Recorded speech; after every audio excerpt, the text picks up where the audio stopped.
So, anyways, I came across the other day. So I said that because I came across this scouting thing. I was on Twitter the other day, and I said, "Oh, this looks interesting." And so it's the first reference I use in Twitter, probably forever. So there's this guy that did he scouts for a scouting service, which means I forget the name of this one, but which means like sometimes scouts, like there's a couple that they use as reference points, like just to maybe compare notes. So there's scouting services that do that. There's only a couple, and within those, they have scouts that go and look at games just like a regular scout. So that's what this guy is. And the system that this guy used is very similar.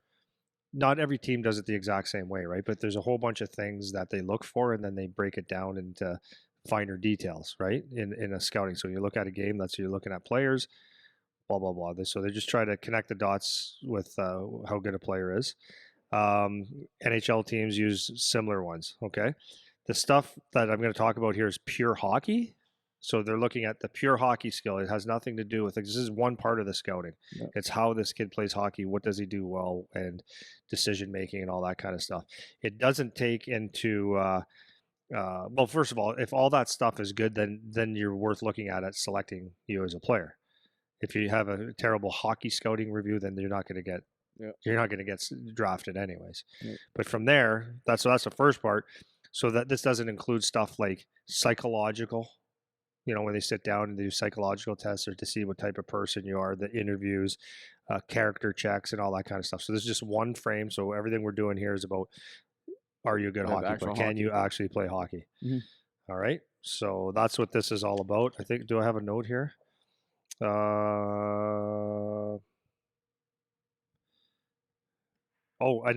I think this here is actually good for, when we talk about scouting, I think a lot of times the parents and coaches and players might not even think it's for them, but it actually is, because when you're looking at wanting to move on in hockey, it probably is a good idea to know what they're looking for, so that like if you see gaps in your game, weaknesses in your game, you can work on it. And the other thing is you can look at, when you are doing your skill development, are you working on any of these things, right? So like if and I can kind of go through kind of that. Maybe I'll just do that. I'll go through that maybe as we're doing this. Yeah. Okay. So, but can you put this in your training? So like it's one thing to say I'm a good skater, but what does that mean? Mm-hmm. And because there's different areas and stuff. We were going to say something. I just want to put an exclamation point on what you said to make sure everyone heard it.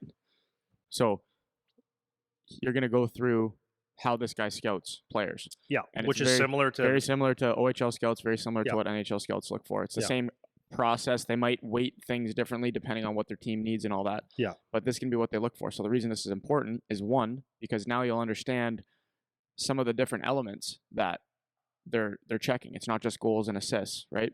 So if you're a kid who plays on a AAA team or whatever, or you're playing junior and you're not the top scorer on your team, or you're not the best player on your team, then maybe you can start to understand that there's another role you could take that is equally valuable.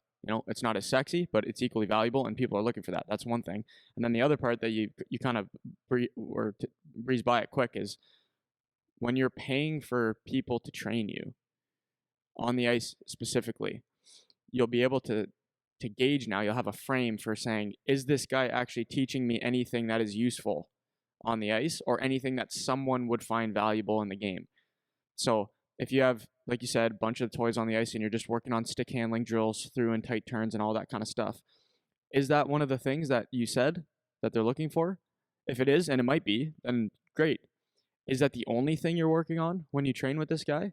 Because then maybe that's not so good, because there's a whole slew of crap that you're about to go through that they're looking for. So if this skills trainer isn't teaching you something that's actually game applicable, or that you can use in a game situation, like my favorite example is taking pucks off the wall as a winger, getting a puck out of your zone as a winger, if you're a winger, or how to get across the line as a defenseman when you pick the puck up off the auto up off the offensive zone, whatever, things like that, where that is something you actually need to be able to do in a game that they actually will look for.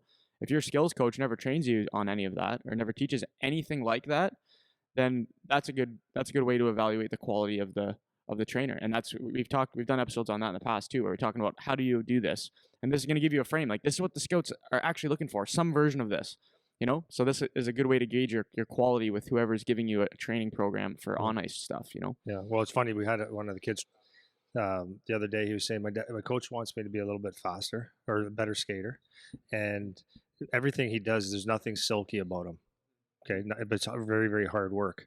So again, so he could look at the skill sessions and say, "Well, I'm way off here." But I pulled him aside. I said, "Dude, you don't have to play like that because you're such a hardworking kid, and like you come like that. What I use the term, you come from some well water. You drink well water. You wear Mm. rubber boots and you wear work boots when you're not here. You're that's the kind of guy you are. You're a muck and grind ham and egger, right? And Yeah. that's not an insult. So I took him. I said, like, so when you're making plays like this, so I was showing like some shooting stuff. So you don't have to have the perfect shot. Like a lot of people get confused that when you're shooting pucks, like it has to be like the perfect shot, bar down and stuff. Well, you know how a lot of goals are, especially for a kid like that. It's like it's on your stick and off, and it doesn't matter how it comes off. So I'm teaching him how to just get hammer pucks to the net, no matter how they get there. It doesn't have Mhm. to be like you don't have to look like Kale McCarr's shot last night. That's not you. Hammer, hammer, hammer. Right. So he got pretty excited. He goes, "Oh, I can train. Yeah, I could take you now. Take your abilities, and I could train within that. No, not everyone's going to be silky smooth. Can't be, right? So That's really important, man. yeah, I hope people freaking listen to that because that yeah, is so important. yeah. You got to train Yeah, don't be within something your you're not, man. You don't yeah, have to be something you're not. yeah. Exactly. And that's you don't have to be something you're not. That's right. That's the thing, right? Uh-huh. People think I have to be shoot like Matthews and skate like McDavid and 1T like Ovechkin. It's like you don't have to do any of that. Like you can take what your strengths are and work within that. That's an awesome point. Yeah. So okay. So this guy, what's scouting? Definition of scouting is the action of gathering information about enemy forces or an area. But in this case, in hockey, it's about a player. It's just taking information on someone so that they can make decisions. Right. Scouting is very subjective, so everyone's got an opinion. Right. So not everybody is going to agree on players. And then again, teams look at they're going for what they look for that's going to fit their team. So when scouting a player, I look at 8 different categories to separate each of the player's tools to give a visual and better understanding of what each player's strengths and weaknesses are. These are the 8 categories I look for, not me, this guy. Skating, obviously. Shooting. I'm going to change the page here. Skating, shooting, passing, puck skills, hockey IQ, competitiveness, physicality, and then playing in transition. Okay, so I break each one of these down into subcategories to be more specific. What makes them strong or weak in each of these? Yeah. It's simple to say a player has a good shot, but what makes them have a good shot? This tells you specifically why it's good or not. So here's some of the subcategories. So for each of the 8, I'm going to go through this